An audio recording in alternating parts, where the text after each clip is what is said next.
आप सबको जोहार और नमस्कार। मैं हूं अभिषेक और आप देख रहे हैं न्यूज झारखंड की। यहाँ मिलती है झारखंड की हर छोटी बड़ी खबरों का डेली अपडेट। हम लाते हैं वो खबरें जो है महत्वपूर्ण, वो मुद्दे जो है चर्चा के काम में। तो वक्त हो चला है झारखंड की आज सुबह की 25 मुख्य खबरों को जानने का और उनसे अपडेट होने का। साथ ही अगर आप चैनल पर नए हैं तो चैनल सब्सक्राइब करके बेल आइकन प्रेस कर दे, जिससे आप तक झारखंड की हर महत्वपूर्ण खबर पहुंचती रहे। तो आइए शुरुआत करते हैं आज की पहली मुख्य खबर से। झामुमो के 53वें स्थापना दिवस पर सीएम हेमंत सोरेन का बड़ा बयान। झारखंड के 1.36 लाख करोड़ रुपए बकाये पर केंद्र को दी कानूनी लड़ाई और कोयला खनन रोकने की चेतावनी। सहारा घोटाले के पीड़ितों को मदद का आश्वासन दिया। झामुमो के 53वें स्थापना दिवस पर धनबाद के गोल्फ ग्राउंड में सीएम हेमंत सोरेन ने केंद्र सरकार पर हमला बोलते हुए कहा कि झारखंड का 1.36 लाख करोड़ रुपए केंद्र पर बकाया है, जिसे लेने के लिए वे कानूनी लड़ाई लड़ेंगे और जरूरत पड़ी तो कोयला खनन भी बंद कर देंगे। उन्होंने आरोप लगाया कि झारखंड के सांसद राज्य के अधिकारों की मांग नहीं कर रहे हैं। सीएम ने कहा कि सरकार आपके द्वार कार्यक्रम के तहत ग्रामीण समस्याओं का समाधान किया गया और भ्रष्ट अधिकारियों व भूमि माफियाओं पर सख्ती की चेतावनी दी। सहारा इंडिया घोटाले पर उन्होंने कहा कि उनकी सरकार ठगे गए लोगों के लिए कानूनी लड़ाई लड़ेगी और आर्थिक सहायता देने पर विचार कर रही है। उन्होंने विकास के लिए शिक्षा, स्वास्थ्य और बुनियादी ढांचे को प्राथमिकता देने की बात कही और झामुमो कार्यकर्ताओं को स्थापना दिवस की बधाई दी। लोकसभा में झारखंड के जीएसटी और उपकर के भुगतान पर बिहार के पूर्णिया के सांसद पप्पू यादव के सवाल। वित्त राज्य मंत्री पंकज चौधरी ने स्पष्ट किया, केंद्र पर कोई बकाया नहीं, राज्य को 13,749 करोड़ पहले ही जारी। लोकसभा में बिहार के पूर्णिया के सांसद पप्पू यादव ने झारखंड को जीएसटी और उपकर के हिस्से के रूप में 1.36 लाख करोड़ रुपए बकाया होने का सवाल उठाया। जवाब में वित्त राज्य मंत्री पंकज चौधरी ने कहा कि केंद्र सरकार ने झारखंड को संविधान के अनुसार पूरी जीएसटी क्षतिपूर्ति, जिनमें कोविड-19 काल का बैक टू बैक ऋण भी शामिल है, पहले ही जारी कर दिया गया है। यह राशि 13,749 करोड़ रुपए है और झारखंड के लिए केंद्र पर कोई बकाया नहीं है। चूंकि कोई राशि बकाया नहीं है, इसलिए अन्य प्रश्नों पर विचार नहीं किया गया। पप्पू यादव ने इससे पहले दिसंबर में भी यह मुद्दा सदन में उठाया था। भाजपा प्रदेश अध्यक्ष बाबूलाल मरांडी का झामुमो सरकार पर तीखा हमला। 1.36 लाख करोड़ के बकाये पर सिर्फ राजनीति करने का आरोप, राज्य सरकार से विस्तृत विवरण देने की मांग।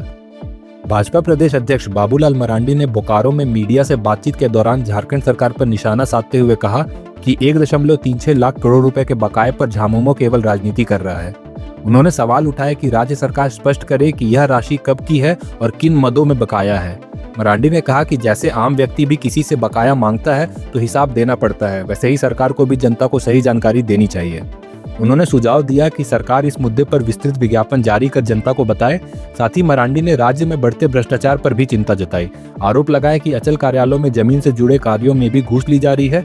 इसके अलावा उन्होंने केंद्र बजट में झारखंड की रेल परियोजनाओं के लिए 7,000 करोड़ रुपए से अधिक की राशि स्वीकृत करने पर प्रधानमंत्री नरेंद्र मोदी और रेल मंत्री अश्विनी वैष्णव का आभार व्यक्त किया। सरकारी अधिकारियों और कर्मचारियों के सोशल मीडिया उपयोग पर सख्त दिशा निर्देश जारी।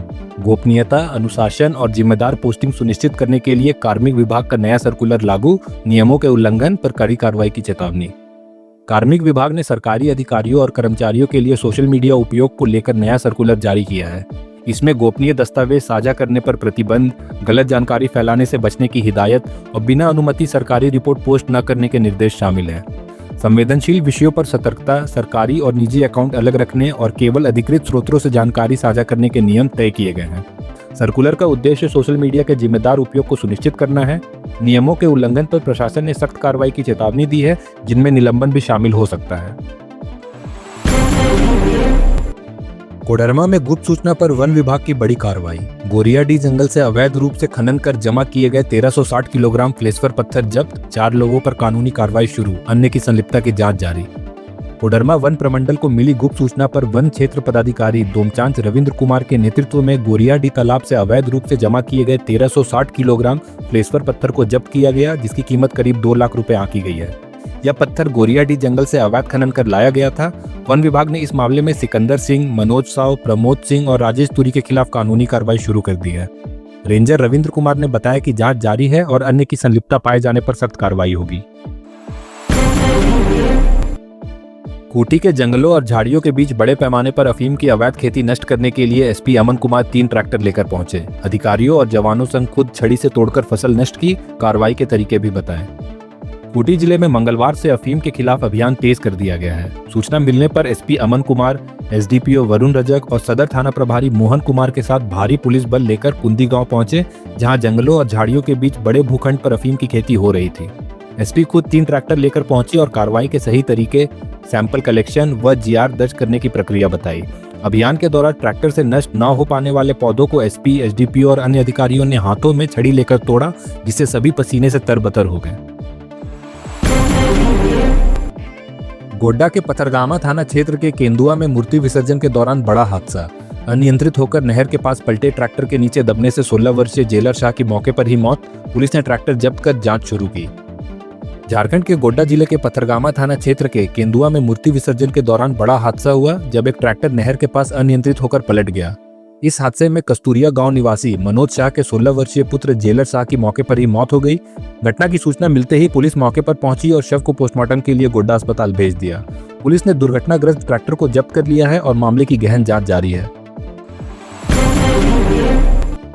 जामताड़ा में पश्चिम बंगाल, उत्तर प्रदेश और बिहार के लोगों को फेसबुक पर क्रेडिट कार्ड बनाने का झांसा देकर ठगी करने वाले 5 साइबर अपराधी गिरफ्तार। 16 मोबाइल, 19 सिम कार्ड और 1 एटीएम कार्ड बरामद। जामताड़ा साइबर पुलिस ने पश्चिम बंगाल, उत्तर प्रदेश और बिहार के लोगों को फेसबुक पर क्रेडिट कार्ड बनाने का विज्ञापन देकर व्हाट्सएप पर स्क्रीन शेयरिंग करके ई वॉलेट के माध्यम से ठगी करने वाले 5 आरोपियों को गिरफ्तार किया।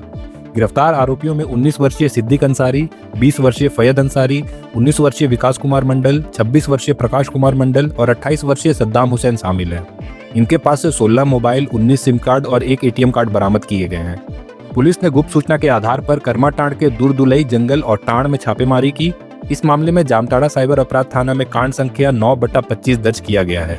गिरफ्तार आरोपियों में से फैयद अंसारी और सिद्दीक अंसारी पहले भी साइबर अपराध में शामिल रहे हैं। रामगढ़ में महिला की हत्या के मामले में परिजनों ने गोला चितरपुर मार्ग जाम किया। आरोपी की गिरफ्तारी और पीड़ित परिवार को सरकारी नौकरी की मांग। रामगढ़ जिले में एक महिला की कथित हत्या के बाद परिजनों ने न्याय की मांग करते हुए गोला चितरपुर मार्ग को जाम कर दिया। 25 जनवरी को दामोदर नदी से बरामद शव की पहचान संगीता देवी के रूप में की गई, जिनकी 3 बेटियां हैं। परिजनों ने आरोप लगाया कि संगीता देवी को 26 जनवरी को रजरप्पा थाने में शिकायत करने के बावजूद पुलिस ने कोई कार्रवाई नहीं की। वे आरोपी की गिरफ्तारी और पीड़ित परिवार के एक सदस्य को सरकारी नौकरी देने की मांग कर रहे हैं। संगीता देवी परिवार की एकमात्र कमाने वाली सदस्य थी। खूंटी के जंगलों में हाथियों का भोजन न मिलने पर गांवों में प्रवेश, घरों की दीवारें ध्वस्त कर धान खाया। वन कर्मियों ने क्षति का आकलन किया और ग्रामीणों में बचाव सामग्री वितरित की। खूंटी जिले के रनिया, तोरपा और कर्रा प्रखंड में जंगली हाथियों के पेट भरने के लिए भोजन की कमी हो गई है, जिससे वे अब गाँव की ओर रुक रहे हैं। सोमवार रात 2 जंगली हाथी कर्रा प्रखंड के सेतेहारू और कदल कोराकोटा गांव में पहुंचे। हाथियों ने घरों की दीवारों को ध्वस्त कर अंदर रखे धान खा लिए। घटना की जानकारी मिलते ही ग्रामीणों ने मशाल जलाकर शोर मचाकर हाथियों को जंगल की ओर खदेड़ दिया। वनकर्मी मंगलवार को घटनास्थल पर पहुंचे और नुकसान का आकलन करते हुए ग्रामीणों को हाथी भगाने के उपकरण और अन्य सामग्री वितरित की। ग्रामीण कार्य विभाग में बड़े पैमाने पर अभियंताओं का स्थानांतरण और पदस्थापन। नए आदेशों के तहत विभिन्न अभियंताओं को अतिरिक्त प्रभार सौंपा गया। ग्रामीण कार्य विभाग में हाल ही में बड़े पैमाने पर अभियंताओं के स्थानांतरण और पदस्थापन की प्रक्रिया की गई है। अधीक्षण अभियंता विशेष अचल रांची अवधेश कुमार को मुख्य अभियंता ग्रामीण विकास विशेष प्रमंडल रांची के पद पर पदस्थापित किया गया है। इसके अलावा सुनील चंद्रनाथ को सचिव प्राविधिक मुख्य अभियंता कार्यालय का अतिरिक्त प्रभार और जितेंद्र पासवान को अधीक्षण अभियंता ग्रामीण विकास विशेष अचल रांची का अतिरिक्त प्रभार दिया गया। सहायक अभियंता नरेश प्रसाद सिंह को प्राक्कलन पदाधिकारी कार्य प्रमंडल चाईबासा, जयप्रकाश सिंह को कार्य प्रमंडल हजारीबाग और राजन कुमार सिंह को कार्य प्रमंडल पलामू के पद पर पदस्थापित किया गया। झारखंड में स्वास्थ्य क्षेत्र में बड़े सुधार की घोषणा। मुख्यमंत्री हेमंत सोरेन करेंगे रिम्स 2 का आधारशिला रखाई। 300 नए एम्बुलेंस और कैंसर हॉस्पिटल के निर्माण की योजना। स्वास्थ्य मंत्री डॉक्टर इरफान अंसारी ने झारखंड में स्वास्थ्य क्षेत्र में सुधार के लिए कई घोषणाएं की हैं। मुख्यमंत्री हेमंत सोरेन जल्द ही रिम्स 2 की आधारशिला रखेंगे और राज्य में 300 नई एम्बुलेंस भेजी जाएगी। इसके अलावा सहिया बहनों को बाइक एम्बुलेंस दी जाएगी और राज्य में कैंसर हॉस्पिटल बनाने के प्रयास भी किए जाएंगे। उन्होंने इन घोषणाओं के साथ ही विश्व कैंसर दिवस के अवसर पर राज्य में सामान्य कैंसर स्क्रीनिंग कार्यक्रम का उद्घाटन किया। भानु प्रताप शाही ने जामताड़ा सदर अस्पताल का दौरा किया। स्वास्थ्य मंत्री इरफान अंसारी को महाकुंभ जाने के उद्देश्य पर सलाह दी। राजनीति नहीं, योग की बात होनी चाहिए। पूर्व विधायक भानु प्रताप शाही ने आज जामताड़ा स्थित सदर अस्पताल का दौरा किया और वहां के मरीजों से मुलाकात की। दौरे के दौरान उन्होंने अस्पताल की चिकित्सा सुविधाओं का भी जायजा लिया और इसके बाद स्वास्थ्य मंत्री डॉक्टर इरफान अंसारी पर हमला बोला। शाही ने कहा कि अगर मंत्री महाकुंभ में स्नान करने के लिए जाना चाहते हैं तो यह स्वागत योग्य है, लेकिन उनका मुख्य उद्देश्य योग और संयम होना चाहिए, राजनीति नहीं। उन्होंने यह भी कहा कि महाकुंभ में जाने का मकसद संगम में स्नान होना चाहिए और इस दौरान संयमित रहना चाहिए।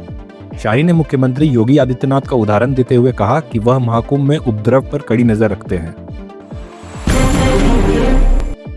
रांची गुमला NH-23 पर टोल प्लाजा के पास हाई मास्ट टावर गिरने से ऑटो में सवार मां बेटी की मौत, 5 घायल, गुस्साए लोगों ने 5 घंटे तक किया सड़क जाम। मंगलवार को रांची गुमला राष्ट्रीय जनमार्ग NH-23 पर नगड़ी थाना क्षेत्र के टोल प्लाजा के पास एक हाई मास्ट टावर गिरने से एक ऑटो पलट गया, जिससे 2 महिलाएं की मौत हो गई और 5 लोग घायल हो गए। मृतकों की पहचान बांदी उड़ाइन और उनकी बेटी दशमी उड़ाइन के रूप में की गई। यह दोनों इटकी थाना क्षेत्र के कुल्ली गांव की निवासी थी। दुर्घटना के बाद गुस्साए ग्रामीणों ने 5.5 घंटे तक NH-23 को जाम कर दिया। घायल व्यक्तियों को रिम्स अस्पताल भेजा गया है।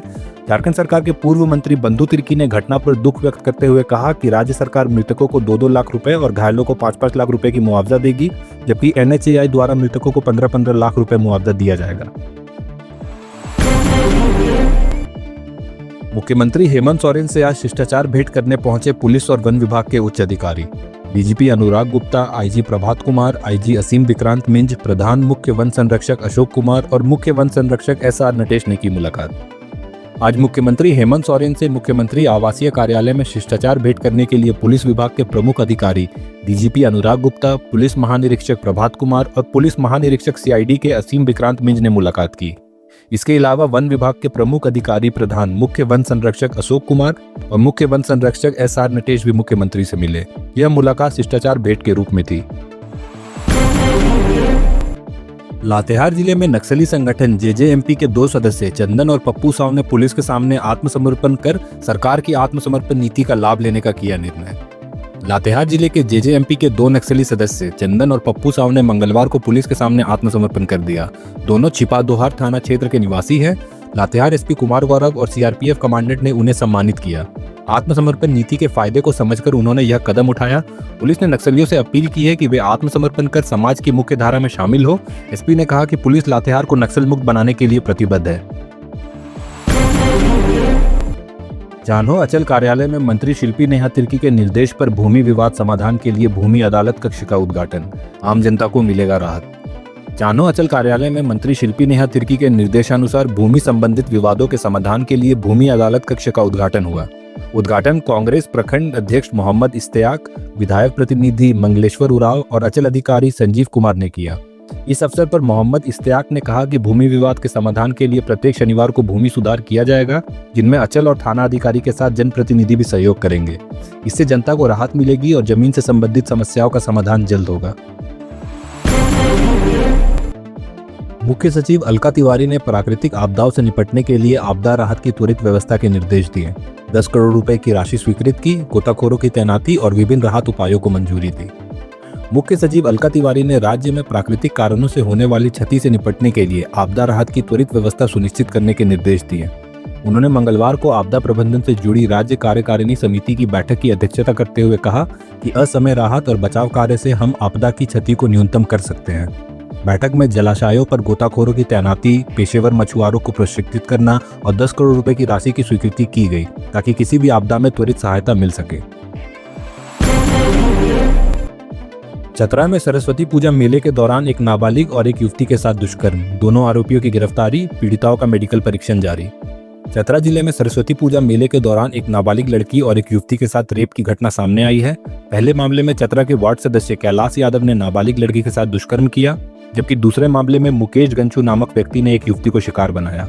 दोनों पीड़िताएं चतरा सदर थाना क्षेत्र की रहने वाली है।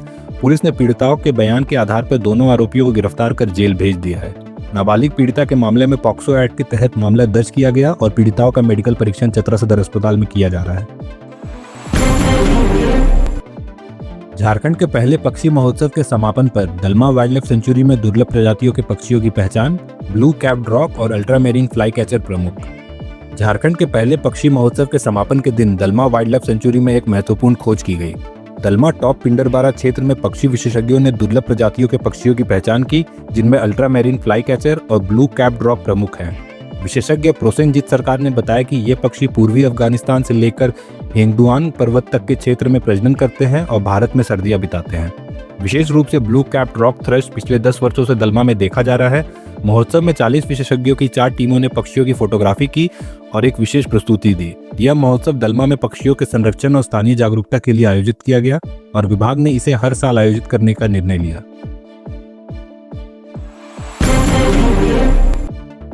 पाकुड़ में तेज रफ्तार पिकअप वैन की टक्कर से बाइक सवार 3 युवकों की मौत। हादसे में 2 की मौके पर और 1 की अस्पताल जाते समय मौत। पाकुड़ जिले के महेशपुर थाना क्षेत्र में मंगलवार को हुए एक सड़क हादसे में 3 बाइक सवारों की मौत हो गई। यह दुर्घटना बाबूपुर भेटाटोला मुख्य सड़क मार्ग पर बरमसिया गांव के पास हुई, जब तेज रफ्तार पिकअप वैन ने बाइक को टक्कर मारी। हादसे में 2 युवकों की मौके पर ही मौत हो गई, जबकि तीसरे युवक की अस्पताल जाते समय मौत हुई। मृतकों की पहचान सीलमपुर के सद्दाम शेख, सेनपुर के अजीम शेख और साजिर शेख के रूप में हुई। तीनों ने हेलमेट नहीं पहना था और पिकअप वैन का चालक मौके से फरार हो गया। कोडरमा में चोरी के संदेह में 2 युवकों को ट्रक से बांधकर बेरहमी से पीटा गया। घटना के वीडियो के वायरल होते ही महागठबंधन ने की तत्काल कार्रवाई की मांग। झारखंड के कोडरमा जिले के तिलैया थाना क्षेत्र में रविवार को एक गंभीर घटना घटी थी, जहां 2 युवकों को चोरी के संदेह में ट्रक से बांधकर बेरहमी से पीटा गया था। घटना का वीडियो सोशल मीडिया पर वायरल होने के बाद महागठबंधन के नेताओं ने इसे मॉब लिंचिंग करार दिया और कोडरमा एसपी से तत्काल कार्रवाई की मांग की। सोमवार को नेताओं ने तिलैया थाना पहुंचकर थाना प्रभारी को चेतावनी दी कि यदि मुख्य आरोपी सहित अन्य दोषियों की गिरफ्तारी नहीं हुई तो वे आंदोलन करेंगे। पुलिस ने त्वरित कार्रवाई करते हुए मुख्य आरोपी अशोक यादव समेत 5 लोगों को गिरफ्तार कर जेल भेज दिया है। मामले में दूसरे पक्ष की ओर से भी मारपीट का आवेदन मिला है और जांच जारी है। पलामू में मोबाइल दुकान से 5 लाख की चोरी का 24 घंटे में खुलासा। आरोपी महफूज आलम और अन्य को गिरफ्तार किया। पलामू के मनातू थाना क्षेत्र में एक मोबाइल दुकान से 5 लाख रुपए की चोरी का पुलिस ने 24 घंटे में खुलासा किया। चोरों ने 29 मोबाइल फोन चुराए थे, जिनमें से 28 बरामद किए गए। मास्टरमाइंड महफूज आलम और उसके साथी तकरीम अंसारी तथा एक 16 वर्षीय नाबालिग ने मिलकर चोरी की वारदात को अंजाम दिया। महफूज ने दुकानदार से उधार मोबाइल मांगने से नाराज होकर चोरी की योजना बनाई। पुलिस ने सीसीटीवी फुटेज के आधार पर आरोपियों को गिरफ्तार कर लिया है। देवघर के राम जानकी मंदिर के पास कथित मोबाइल चोर की पिटाई। स्थानीय लोगों ने अर्धनंग कर पुलिस के हवाले किया। देवघर के राम जानकी मंदिर के पास स्थित प्राइवेट बस स्टैंड पर एक युवक को मोबाइल चोरी करते रंगे हाथ पकड़कर स्थानीय लोगों ने बेरहमी से पीटा और उसे सार्वजनिक रूप से अर्धनंग कर दिया। यह घटना सोशल मीडिया पर वायरल हो गई है। युवक स्थानीय क्षेत्र का रहने वाला था, जहां मोबाइल और पैसे छीनने की घटनाएं आम हो चुकी थी। जब युवक को चोरी करते पकड़ा गया तो गुस्साए भीड़ ने उसकी धुनाई शुरू कर दी और बाद में पुलिस के हवाले कर दिया। पुलिस मामले की जांच में जुटी है। 38वें राष्ट्रीय खेल में झारखंड महिला हॉकी टीम ने उत्तराखंड को 2-0 से हराकर शानदार शुरुआत की। रोपनी कुमारी और कप्तान अलबेला रानी टोप्पो ने किया गोल। 28 जनवरी से 14 फरवरी तक देवभूमि उत्तराखंड के हरिद्वार में आयोजित 38वें राष्ट्रीय खेल में झारखंड महिला हॉकी टीम ने अपने पहले मैच में मेजबान उत्तराखंड को 2-0 से हराकर शानदार शुरुआत की। मैच के 32वें मिनट में रोपनी कुमारी ने पेनाल्टी कॉर्नर के जरिए पहला गोल किया, जबकि 48वें मिनट में कप्तान अलबेला रानी टोप्पो ने पेनाल्टी स्ट्रोक के जरिए दूसरा गोल किया, जो अंत तक कायम रहा। झारखंड की इस जीत पर खेल विभाग और हॉकी झारखंड सहित सभी संबंधित पदाधिकारियों ने बधाई दी और आगामी मैच के लिए शुभकामनाएं दी। तो ये थी झारखंड की आज सुबह की 25 मुख्य खबरें। ऐसे ही झारखंड की सभी महत्वपूर्ण खबरों को जानते रहने के लिए हमारे न्यूज चैनल को सब्सक्राइब कर बेल आइकन दबा दें। तो मिलते हैं शाम 5 बजे। धन्यवाद।